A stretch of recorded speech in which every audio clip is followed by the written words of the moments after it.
नमस्कार सभी विद्यार्थियों का एक बार फिर से मेरे YouTube channel Jagroop Singh geography में कक्षा 12 की एनसीईआरटी की श्रृंखला में आज मानव भूगोल के मूल सिद्धांत के हम वीडियो में अंतिम पाठ परिवहन व संचार पर बात करेंगे। काफी लंबा चौड़ा चैप्टर है, एक एक बिंदु, क्योंकि काफी बार इस चैप्टर से आपसे मानचित्र का प्रश्न पूछा जाता है। तो मानचित्र में एक तो वायु परिवहन के साथ जो मैप बना हुआ है नीचे, और एक अंतरराष्ट्रीय जलमार्गों का जो मैप बना हुआ है उसे आप अच्छे से याद कर लेंगे। उसे किताब में से या उसकी एक कॉपी अपने साथ तैयार करके उसे अपने साथ रखें। हमेशा 2 नंबर का प्रश्न इन मानचित्रों से आया है। अगली बात ये कि परिवहन व संचार एक तृतीयक क्रिया है, सेवाएं देते हैं, थर्ड एक्टिविटी है। और हम पिछले चैप्टर में इस पर बात करके गए हैं कि परिवहन का मतलब है कि एक ऐसी सुविधा जो व्यक्तियों और वस्तुओं को एक स्थान से दूसरे स्थान तक ले जाती है। जब व्यक्ति और वस्तुओं का एक स्थान से दूसरे स्थान तक स्थानांतरण करवाया जाए तो यह व्यवस्था परिवहन कहलाती है। और जब यही चीज तथ्यों, डाटा या संदेश या विचारों के साथ हो तो यह व्यवस्था क्या कहलाती है? संचार कहलाती है। हम इस चैप्टर में इन्हीं 2 बिंदुओं पर बात करेंगे। विश्व स्तर के परिवहन पर आज हम बात करने वाले हैं। तो सबसे पहले हम परिवहन शुरू करेंगे। अभी जैसे मैंने परिवहन पे बात की कि परिवहन का अर्थ होता है व्यक्तियों व वस्तुओं को एक स्थान तक दूसरे स्थान तक स्थानांतरण या लाने ले जाने की सुविधा जो है परिवहन कहलाती है। अब हमें बात किस पे करनी है, वो बिंदु जो मेन है। परिवहन जो है वो आपके सिलेबस में 3 प्रकार का दिया गया है। पहला परिवहन है स्थल परिवहन,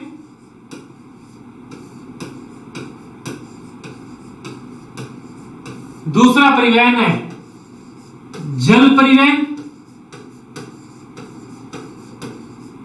और तीसरा परिवहन है वायु परिवहन।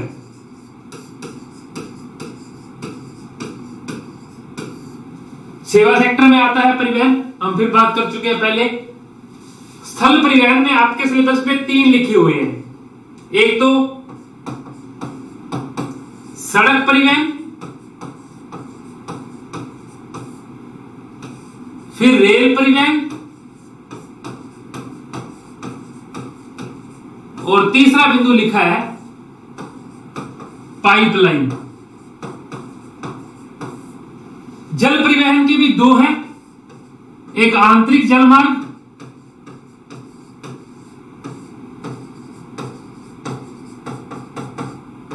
और एक है अंतरराष्ट्रीय।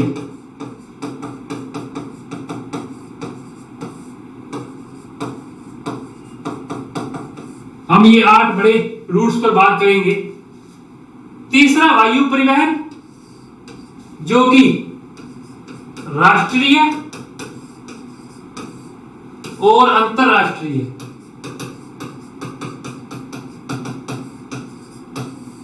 ये परिवहन के बिंदु जो हैं वो हमारे सिलेबस में दिए गए हैं। अभी इन पर डिटेल से बात करेंगे कि परिवहन व्यक्तियों और वस्तुओं को एक स्थान से दूसरे स्थान तक लाने और ले जाने या स्थानांतरण की सुविधा।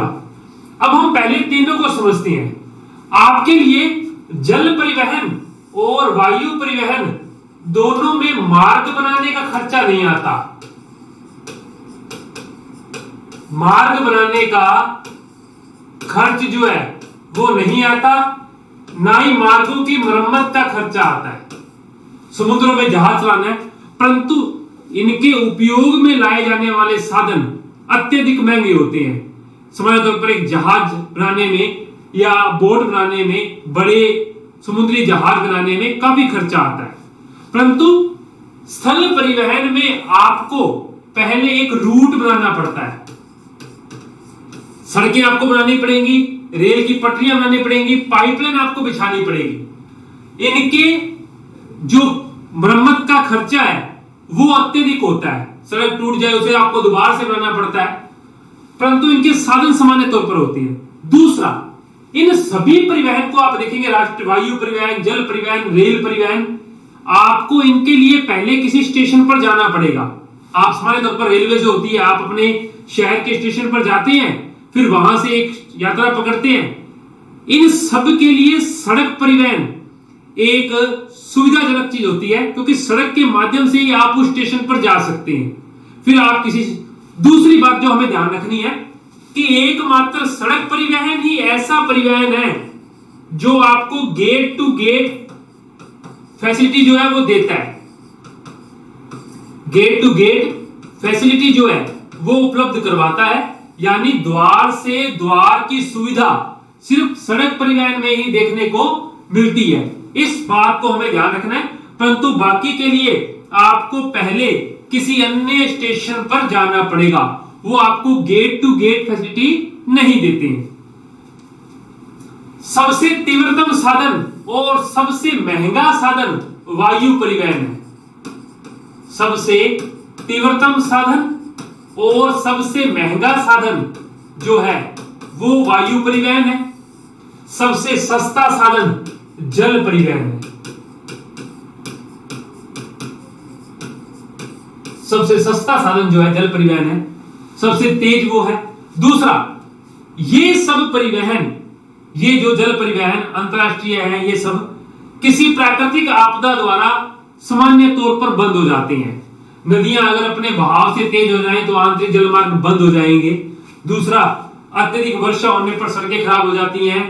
कुछ अन्य प्राकृतिक आपदाओं पर यह बाधित होता है। परंतु अगर आपको किसी प्रकृति के दुर्गम क्षेत्रों को बड़ी तीव्रता से पार करना है तो आप किस साधन का प्रयोग करेंगे? वायु परिवहन।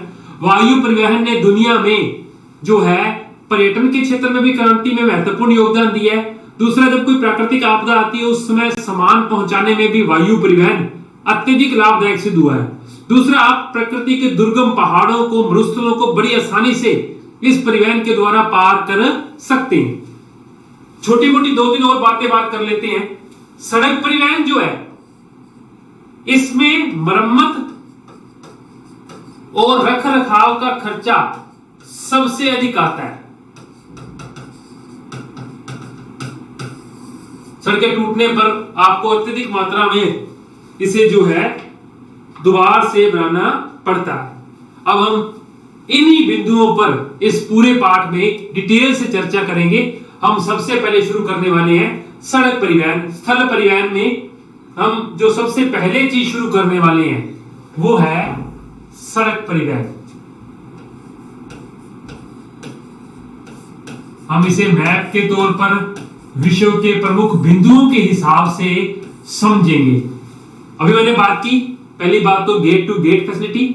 सामान्य तौर पर सड़कें दो प्रकार की होती हैं, कच्ची और पक्की सड़कें। परंतु वर्तमान दुनिया में सड़कों का महत्व इतना बढ़ गया है कि 5 से 6 लेन वाली बड़ी बड़ी सड़कें जो है वो बनाई जा रही हैं, जिससे परिवहन और व्यक्तियों और वस्तुओं को ले जाने की सुविधा बड़ी आसानी से की जा सके। हम इसी पर पहले बात करेंगे सड़क परिवहन क्या होता है। तो पहली बात तो जब तक सड़कों का विकास नहीं हुआ था तो मानव पहले खुद सामान ढोता था, उसके पास फिर पशु आने शुरू हुए, पशुओं के माध्यम से उसने सामान को ढोना शुरू किया। परंतु जैसे जैसे सड़कों का विकास होता गया वैसे वैसे परिवहन में क्या आती गई? क्रांति आती गई। तो सड़क परिवहन को आज बात करनी शुरू करते हैं। पहले चलिए सड़कें क्या क्या हैं, कैसे कैसे प्रमुख सड़कें हैं। चलिए अभी सबसे आपके लिए जो पहली बात है कि सड़क परिवहन जो है वो 19वीं शताब्दी में जो है लगभग आसपास, उससे पहले भी हम भारत के अंदर जीटी रोड की बात कर सकते हैं, परंतु इनका विकास 19वीं शताब्दी के आसपास आके बड़ी जोर शोर से हुआ। तो 19वीं शताब्दी में सड़कों के विकास जो है वो अत्यधिक रूप से बढ़ा। सड़कें, आपको पहली बात तो मैंने बात की है, इसकी विशेषताएं पढ़ लेते हैं। छोटी दूरी की यात्राओं के लिए, छोटी दूरी की अगर आपको यात्रा करनी है, छोटी दूरी की यात्रा के लिए सड़क परिवहन सबसे तीव्र और सबसे सस्ता साधन होता है। तो सबसे सस्ता और सबसे तीव्र साधन होता है सड़क परिवहन। दूसरी बात मैंने आपको बात की कि आपको गेट टू गेट या द्वार से द्वार की सुविधा देता है। आप अगर अपने घर के आगे भी, आपके घर के आगे सड़क होगी, आप वहां से किसी साधन में बैठे और फिर आगे जिस जगह पर आप जाना चाहते हैं वहां आप आसानी से पहुंच सकते हैं। आगे सड़कों का माल परिवहन में अत्यधिक योगदान है। सड़कों का माल परिवहन में अत्यधिक योगदान है। इनका अत्यधिक उपयोग किया जा रहा है माल ढोने के अंदर। इसी प्रकार कच्ची सड़कें जो हैं वो निर्माण की दृष्टि से तो आसान होती हैं, उनका निर्माण आसानी से हो सकता है, परंतु वर्षा ऋतु आने पर ये जो है बाधित हो जाती हैं। पक्की सड़कें थोड़ा कठिन बनती हैं परंतु लंबे समय तक परिवहन के लिए उपयोगी होती हैं। इस बात का भी हम ध्यान रखेंगे। इसके बाद में आप विकसित देशों को देखिए और विकासशील देशों को देखिए, आपको सड़कों की गुणवत्ता में पर्याप्त अंतर मिलेगा। तो विकसित और विकासशील देशों की सड़कों में भी पर्याप्त अंतर मिलता है। जैसे जर्मनी में ऑटो वाहन के लिए वो प्रसिद्ध है, तो वहां लंबी दूरी की सड़कें अच्छी पाई जाती हैं। अब आपको ध्यान रखना है, विश्व में कुल 150 लाख किलोमीटर लंबी सड़कें हैं। 150 लाख किलोमीटर लंबी सड़कें जो हैं वो विश्व में पाई जाती हैं। टोटल कुल सड़कों की बात हो रही है और ये कुल सड़कें हैं, इन कुल सड़कों का 33% भाग, कितने परसेंट? लगभग 33% भाग जो है वो उत्तरी अमेरिका महाद्वीप में पाया जाता है। ध्यान रखिए, देश की बात नहीं हो रही है यहां उत्तरी अमेरिका महाद्वीप की बात हो रही है। तो इनका लगभग 33% भाग उत्तरी अमेरिका महाद्वीप में पाया जाता है। उसके बाद में दूसरी बात, सड़क घनत्व। हम रोड डेंसिटी की बात कर रहे हैं और सबसे अधिक वाहनों की संख्या भी इसी महाद्वीप में पाई जाती है। तो सड़क घनत्व और सड़कों पर चलने वाले वाहन, सड़कों पर चलने वाले वाहनों की संख्या भी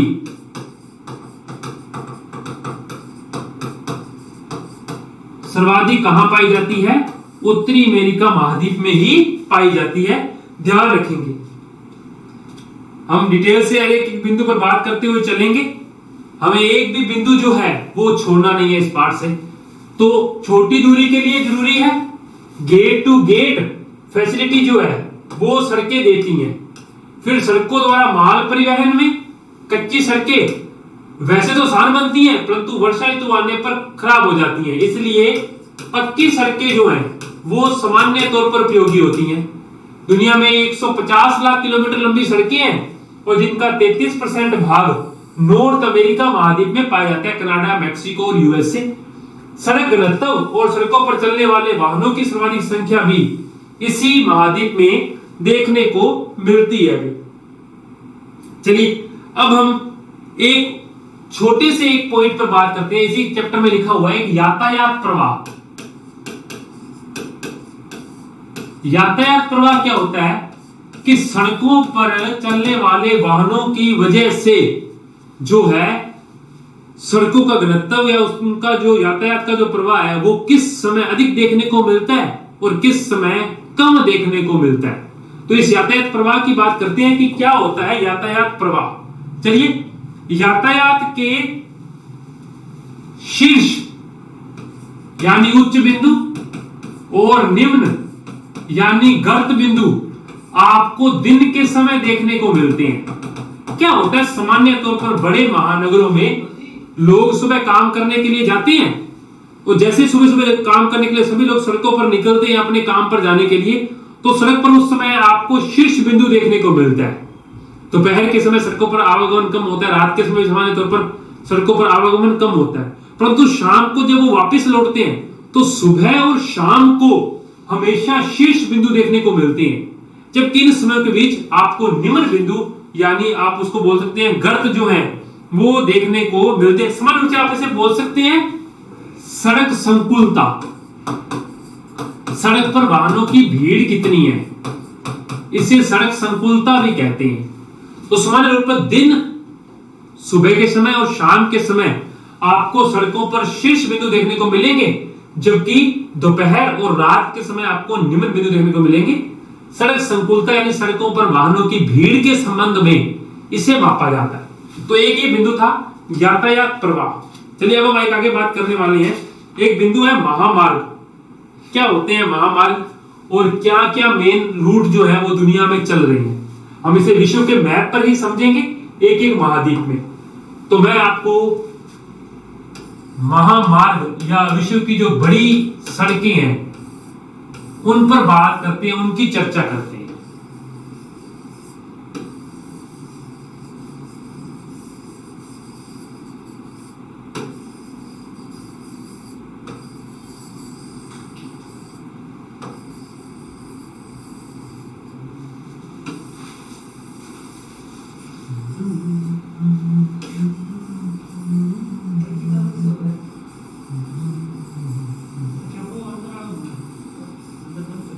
चलिए अब हम बात करते हैं सड़कों के विश्व की प्रमुख महामार्गों की,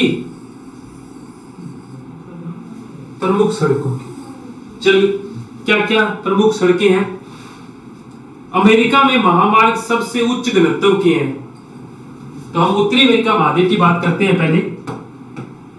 उत्तरी अमेरिका महाद्वीप ये रहा नॉर्थ अमेरिका। हम इन्हीं पर साथ में बातें लिख लेंगे। नॉर्थ अमेरिका महाद्वीप में सबसे अधिक सड़क घनत्व पाया जाता है। वहां आपको 1 वर्ग किलोमीटर में 0.65 किलोमीटर सड़कें जो हैं वो देखने को मिलेंगी प्रति वर्ग किलोमीटर में। तो सड़क घनत्व वहां ज्यादा है।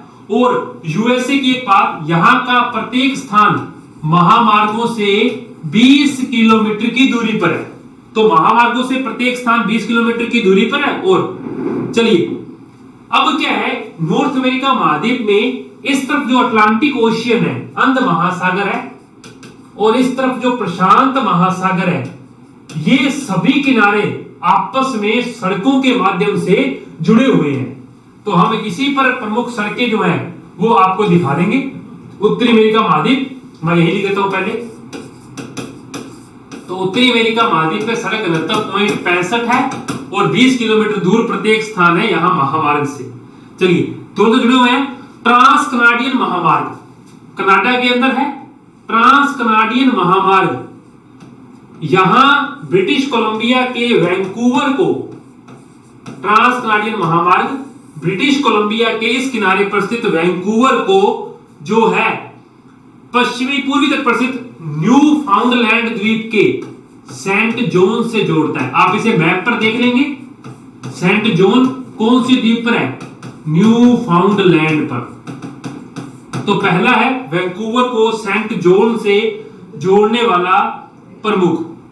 दूसरा अलास्का राजमार्ग जो है अलास्का के एंकोरेज को कनाडा के एडमंटन से जोड़ता है। तो ये अलास्का महामार्ग है, ये अलास्का महामार्ग है। तो पहले रूट की बात हुई। पहला रूट जो आपको दिख रहा है वो है वैंकूवर को सेंट जॉन से जोड़ने वाला ट्रांस कनाडियन महामार्ग। कौन सा महामार्ग है? ट्रांस कनाडियन महामार्ग। ट्रांस कनाडियन महामार्ग। और दूसरा हमने पढ़ा अलास्का महामार्ग जो अलास्का के एंकोरेज को कनाडा के एडमंटन नगर से जोड़ता है। उसके बाद में एक नया महामार्ग अभी आपस में चल रहा है, ध्यान रखेंगे। एक दुनिया का सबसे बड़ी रूट चल रही है pan American highway. Pan American highway Alaska से शुरू होगा और पूरे यूएसए को पार करता हुआ मैक्सिको से होता हुआ जो है अर्जेंटीना के ब्यूनस आयर्स तक जाएगा। दुनिया की सबसे बड़ी सड़क जो है ये यहां एक एंडीज पर्वतों को भी पार करती है। तो ये जो हाईवे है ये है पैन अमेरिकन हाईवे। अलास्का से शुरू होकर उत्तरी अमेरिका महाद्वीप में, अलास्का से शुरू होकर दक्षिणी अमेरिका महाद्वीप में अर्जेंटीना के ब्यूनस आयर्स तक जाएगा। दुनिया की सबसे बड़ी सड़क यही है। इसी प्रकार से अगर हम रूस की बात करें तो मॉस्को प्रदेश से लेकर और व्लादिवोस्टोक तक भी सड़कों का निर्माण जो है वो हुआ है। यहां यूराल पर्वतीय प्रदेश से लेकर और उस तरफ तक की सड़कें जो हैं वो सामान्य रूप से पाई जाती हैं। उसके बाद में चीन में भी दो हैं, एक शांशो शंघाई और ग्वांगझो। चीन यहां, तो चीन के प्रदेशों में भी शांशो शंघाई, चीन की राजधानी बीजिंग है, और ग्वांगझो, यहां भी आपको सड़कें देखने को मिलेंगी। चाइना के रूट सामान्य तौर पर क्रिस क्रॉस करते हैं, एक दूसरे को काटते हैं। यहां स्थित है रूस का व्लादिवोस्टोक।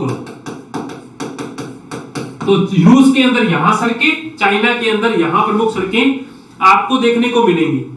इसके अलावा एक नया तिब्बत के चेगड़ू को चीन के तिब्बत के लहासा से जोड़ता है। तिब्बत के लहासा से जोड़ता है चाइना के चेगड़ू को। एक यहां भी एक रूट जो है वो पाया जाता है। इसी प्रकार से भारत में आपको पता ही है, पूरा पढ़ के आए हैं, नेशनल हाईवे नंबर 7। आपकी बुक में ये पुराना लिखा हुआ है कि भारत का सबसे लंबा हाईवे नेशनल हाईवे नंबर 7 है, जो वाराणसी को कन्याकुमारी से जोड़ता है। परंतु वर्तमान में हाईवे नंबर 44 जो श्रीनगर को कन्याकुमारी से जोड़ता है, भारत का सबसे लंबा नेशनल हाईवे है। तो इसमें कुछ पुराना मैटर है, कोई जरूरत नहीं है।